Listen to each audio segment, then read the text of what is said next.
Hi, in this video we're going to learn about equivalent fractions, what is an equivalent fraction or what are equivalent fractions, and how to get them using simplification and amplification.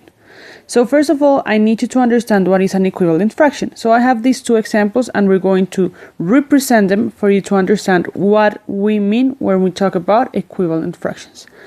Let's see at the first fraction. It says 2/3. As you see, I have my chocolate bar over here at the right, and it's been cut already into 3 equal parts because the denominator tells me it has 3 equal parts. Out of those 3 parts, I'm going to take away 2, that is the numerator. So I'm going to color 1 and 2 parts, 2 pieces of the chocolate. So I already have 2 out of 3 parts. Let's say this is my chocolate. Okay, I'm going to write it over here. This is Daniela's chocolate. And let's say this second bar of chocolate is from Pilar. So we have 2 chocolates, both are the same size. As you can see, both are the same size at the left, at the right, and that's it. I prefer to cut my chocolate into 3 parts, and I only ate 2 parts. Now Pili preferred to cut her part into 6 equal parts, but she's going to eat 4 because we have 4/6, right? That's the fraction that we have at the left. So she has 4 parts. I cut mine in 3 and ate 2. She cut hers into 6 and she ate 4 pieces. Remember this, I ate 2, she ate 4. Now, looking at this picture, who ate more chocolate, Daniela or Pilar? What do you think? Now, we know Pilar ate more pieces because she eats 4. She eats 4. But in total, who ate more chocolate? Me or her? It's the same, right? Because as you see, even if she eats more pieces, her pieces were smaller. So if we look at the quantity of chocolate, we end up eating exactly the same amount. These fractions, even if the fraction itself is different or are different, they represent the same amount, as you can see in this example. This is what we call equivalent fractions, okay? It's super easy. If you remember our previous video about comparing fractions, if you don't remember, I'm going to leave the link at the description of this video, but we're going to try to compare these 2 fractions to see which fraction is bigger, for you to understand, using the method we already explained. So we have 2/3 and we have 4/6. Now, remember the method we use? In the method we use, we multiplied using a cross, right? So 2 times 6. 2 times 6 is 12, and 3 times 4 is 12. As you see, both fractions are equal. When you compare 2 fractions and these 2 fractions are the same, you can say these are equivalent fractions. They represent the same. Now let's see how we can find equivalent fractions. We have 2 different types or 2 different methods to find equivalent fraction. The first one is called amplifying and the second one is called simplifying. Let's see each one of those. Let's start with the first one, amplifying. Which fraction is being represented in this drawing? As you can see, we take 1 piece out of 2 pieces. So we can take about 1/2, 1/2. Now, if you see, I can divide each one of these 2 pieces into equal parts. Let's say I want to divide this one here, but if I do this here, I need to have all the pieces the same length. That's why I'm going to have to do the same here. And now all the pieces are the same length. So we can say that 1/2 is the same as having 2/4. That's how you amplify. You cut each piece into equal pieces. Be sure you cut the colored part and the not colored part. Okay? That's how we amplify. I can still amplify this. For example, what if I cut this part in half? Let's say like this.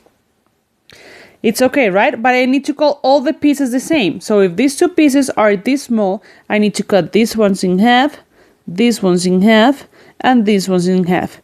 Now I know I'm talking about a good fraction because all the pieces are the same length. Now which fraction is being represented here? 1, 2, 3, and 4. 4/8. That's how amplifying fractions work, okay? Now let's see what happened with simplifying fraction. Simplifying, we're trying to make smaller numbers even if the amount is the same. With amplifying, when you amplify, you try to find bigger numbers with the same result.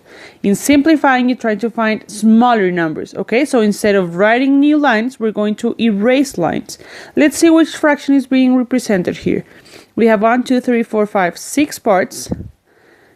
And out of those 6 parts, 2 are being colored. So now this one it's a little bit harder because I have to see if I can divide every part in the same amount. This one is a little bit easy because, as you can see, I can divide the 2 and the 6, I can divide them in 2. They have like a common factor, which is 2. That's why if I can erase this line, and if I do erase that line, I have to erase more lines, right? Because this piece is much bigger. So I have to erase this one and this one. If and only if all the pieces are the same length, it means you did it correct. So now I can see that this piece is the same as this one and the same as this one. That's why I can say that this is an equivalent fraction. And I turn 1/6 into 1/3. One piece out of 3 pieces is being colored. So if you noticed, in amplifying, you search for bigger numbers that represent the same. How? You have to multiply. I multiply up and multiply down. I multiply the numerator and I multiply the denominator. And they have to be multiplied by exactly the same number. I cannot multiply here, for example, by 2 and here by 3. That's not an equivalent fraction. For it to be an equivalent fraction, you need to multiply them by the same number. In this example, I multiply the numerator by 2 and the denominator by 2. 1 times 2 is 2. 2 times 2 is 4. Easy. And once again, I multiplied it by 2 and by 2. I could have multiplied it by 3, 4, 6. It doesn't matter. In amplifying, you can choose the number you want. So 2 times 2 is 4. 4 times 2 is 8. You see, it works that both fractions are equivalent as far as you multiply by the same number. In division or in simplifying, it's the same, but you're going to divide instead of multiplying. And this one is going to be a little bit harder because as you have to divide by the same number, the numerator and the denominator, you have to find a number that is factor for both. For example, 2 and 6. We have to find a number that can divide 2 and can divide 6. So we cannot use, for example, 6 because 2 is not divisible by 6. That's why I chose 2. I divided. 2 divided by 2 is 1. 6 divided by 2 is 3. I know this mathematical way is a little bit complicated for you to understand, so we're going to do 3 more exercises about a fraction, and we're going to try to find 2 equivalent fractions. One by simplifying and another one by amplifying, okay? The easiest part or the easiest operation is to amplify fractions. Why? Because you can choose any number you want. Let's start with the first fraction. I'm going to amplify this fraction by 3. Let's say I choose 3. But remember, I can choose any fraction I want. So let's say I'm going to multiply by 3. Remember, in amplifying, we multiply. And if I multiply by 3 the number on top, I have to multiply by 3 the number at the bottom. Now let's see the operation or the result. 3 times 3 is 9. 9 times 3 is 27. That's it. I already found my fraction. Now what about the simplifying? Simplifying is a little bit harder. Why? Because you cannot use any number. You have to find a number that can divide up and down. So in this case, let's think about it. Are both numbers divisible by 2?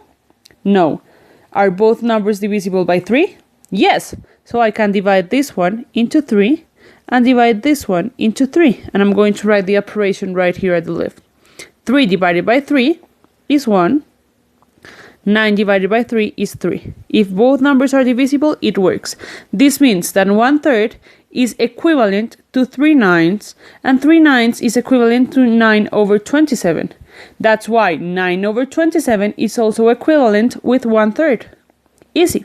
Let's see another example. Okay, let's see this one. Let's say I want to I want to amplify this fraction, remember, by any number. It doesn't matter the number. You can use 2, 3, 5, 1 million, 200 millions. It doesn't matter. I'm going to use 10 for this example. So let's see the answer. Remember, if I multiply by 10 the numerator, I have to multiply by 10 the denominator. So the answer would be 5 times 10 is 50, and 25 10 is 200. Now I know that 50 over 200 is equivalent to 5 over 20. Now let's find the other one, which is a little bit harder. Let's find the simplification. Remember, in the simplification, we need to divide. So, which number can divide both the numerator and the denominator? Are both divisible by 2? No, just the denominator, so we cannot use 2. Are both divisible by 3? No, right? Are both divisible by 5? Yes, remember our divisibility rules? If you don't remember those, I'm going to leave the link at the description of the video for you to watch it, okay? So both numbers are divisible by 5. So I'm going to divide them both by 5. 5 divided by 5 is 1. 20 divided by 5 is 4. So that means 1 over 4 is equivalent to 5 over 20, which is equivalent to 50 over 200. Easy. Let's do the other one. Oh, and look, it doesn't matter if we amplify by 10, we can simplify by 5. We don't have to have the same numbers, okay? Same number up and down, yes, but same number amplifying and simplifying, not necessarily, okay? For example, I want to amplify this, multiplying it by 5 and by 5. And let's see the answer. 2 times 5 is 10. 3 times 5 is 15. Remember, we have to multiply with the same number up and down. Now, what about the simplification? Which number can divide up and down? Can we divide both by 2? Not. By 3? Not. Is there any other number in which we can divide 2 over 3? No, right? Because 2 only has 1 and 2, and 3 only has 1 and 3 as factors. So this fraction cannot be simplified. That's why I cannot simplify this fraction. This fraction is already simplified. It's already in its simplest form. Okay? That's it. If you want to learn about how to simplify fractions to their simplest form, you can watch our next video. Bye!